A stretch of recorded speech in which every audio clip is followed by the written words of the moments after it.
Picking up the natural sound of the instruments requires sonically transparent microphones. Let's see how we can mic an entire band with condenser mics all over. We crashed a small venue called Klaverfabrikken, and we asked the band Northlands to join us. The simple live setup is a stage, and we've recorded in a Pro Tools session with almost no processing. Download the session in the description below and play around with the result yourself. Let's get started with tuning in on the drums. Sound is subjective. You can mic drums in many, many different ways. My way of doing it is just one of those. I'm choosing two overheads so they're picking up either side of the drum kit as you would if you were placing them in front of a symphony orchestra. In a symphony orchestra, I would use two Omni microphones to pick up the entire room, the entire orchestra. But here, I don't want to pick up the moving lights. I don't want to pick up the keyboard player in the overhead microphones. So I'm using not Omnis, but half Omnis, or what we call at DPA, we call them wide cardioids. I'm placing them so they have even distance to the snare drum. And I measure here 87 centimeters, and then I aim to have the other one at the same distance. This one is taking the lead, so to speak, because that's the limit. The drummer is telling me how close I can go with this microphone here. So with these two wide cardioids, both picking up the snare drum evenly, they have the same sensitivity, so I know that the sound is even loud in the two microphones. And I know that because of the distance, I know that the sound is arriving at the two microphones at the same time, so I have a perfect stereo. Easier if you want to pan them in, you don't get the comb filtering. And if you just want to play it mono, you can also do that.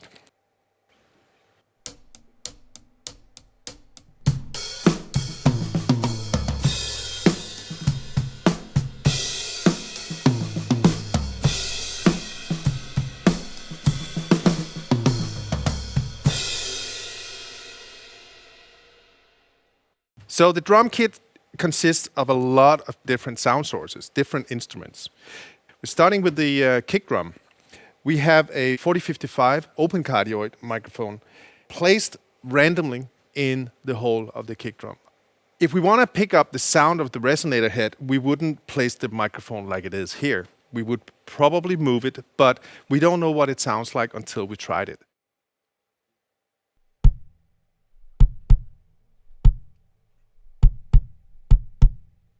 I want to pick up the sound from the resonator head. So I'm moving this microphone position so it picks up the sound from the hole and the resonator skin at the same time. Let's hear what it sounds like.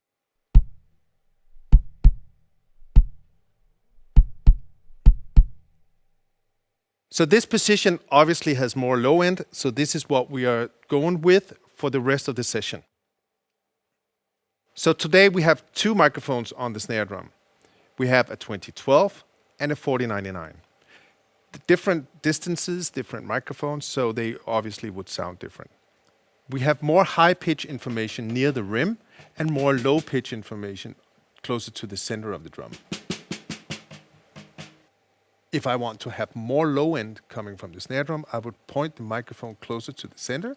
If I want more high-end, I'll place the microphone closer to the rim. I don't know what they sound like, so we will record it, listen to it, and then decide whether we want to move the microphones or we want to keep them there.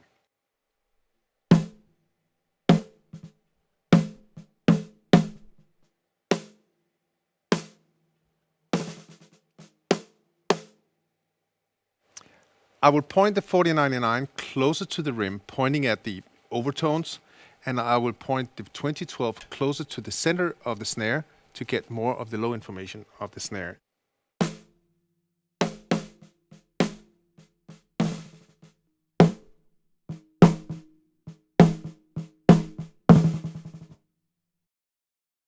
Moving on to the hi-hat.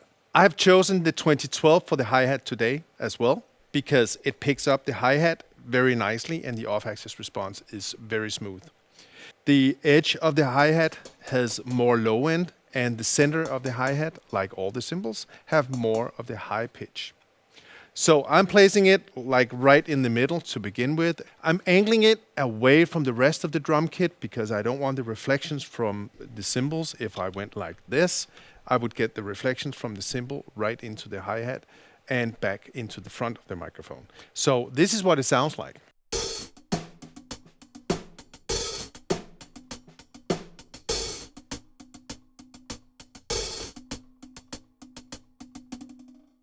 So if I want more of the high pitch of that hi-hat, I will point it more towards the center. If you lift it, we'll see if it hits. It's perfect. This is what it sounds like pointing at the center of the hi-hat.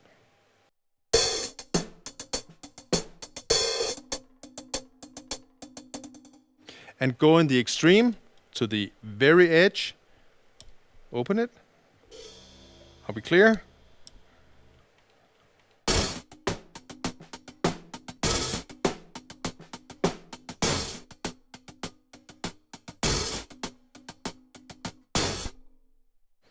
I like the center position best. It's a good middle of the road type of sound. Moving on from the hi-hat to the toms. We have 4099s on the toms, pointing in the middle between the center of the tom and the rim. The center of the tom has more low end and the rim has more high end. So placing it there in the middle is a very good starting point.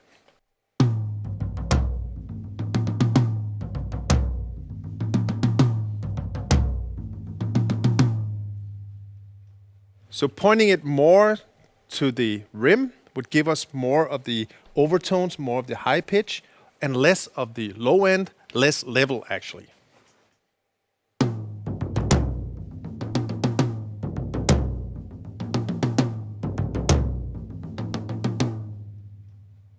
And if I want to have more of the low end, I'll point it to the middle.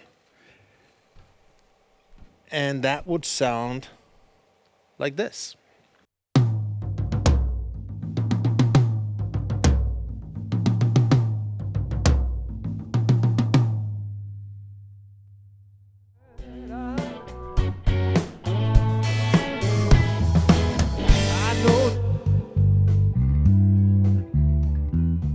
So when miking up the bass cabinet, I'm using the 4055. It's perfect for bass.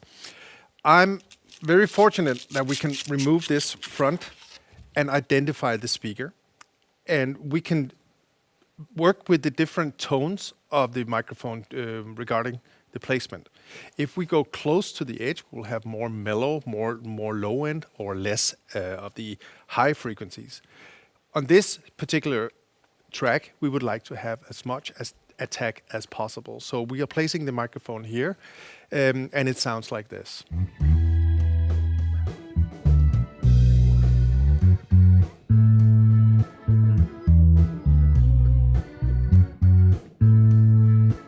Once you have the right position, you just replace, reposition the front, and you're ready to go. You could, for next time, just put a little sticker here so you know where to put the mic next time.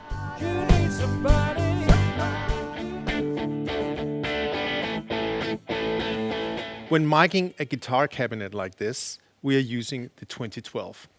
I'm identifying the speakers in the cabinet. There could be 2, there could be 1, or in this case, we have 4 10-inch speakers.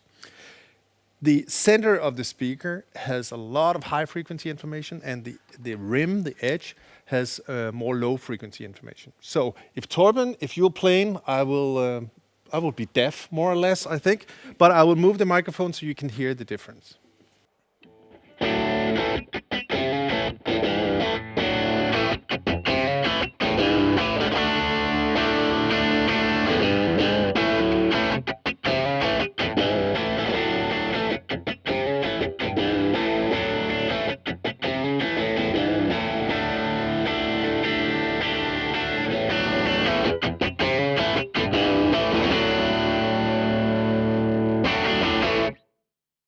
Cool. We prefer the outer position, so I'll just leave it there.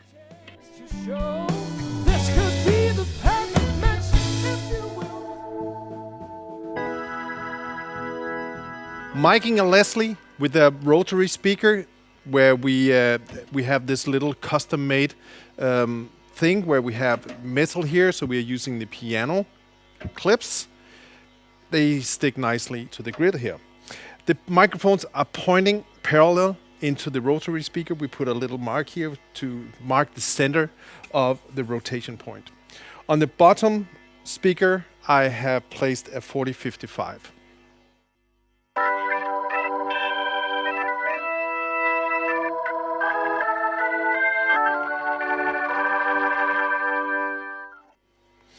Some prefer the 180-degree miking technique, where we take the microphone and point it to the center of the rotation, and on the other side, mic it on a mic stand. There's no metal parts here, so we can't use the piano clamp.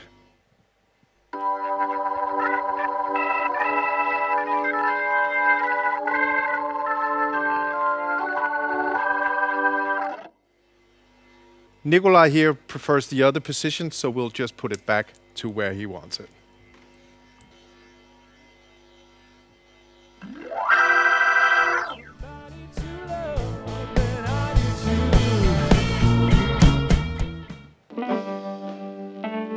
We are miking up the Wurlitzer on the guitar cabinet, and it's exactly the same thing as with the guitar before. We have the center of the cone, we have more high frequencies there, and we have more low frequencies towards the rim of the speaker. We have one 12-inch speaker here, and it's a little off-center, so I'm pointing more or less at the edge of the speaker, and it sounds like this.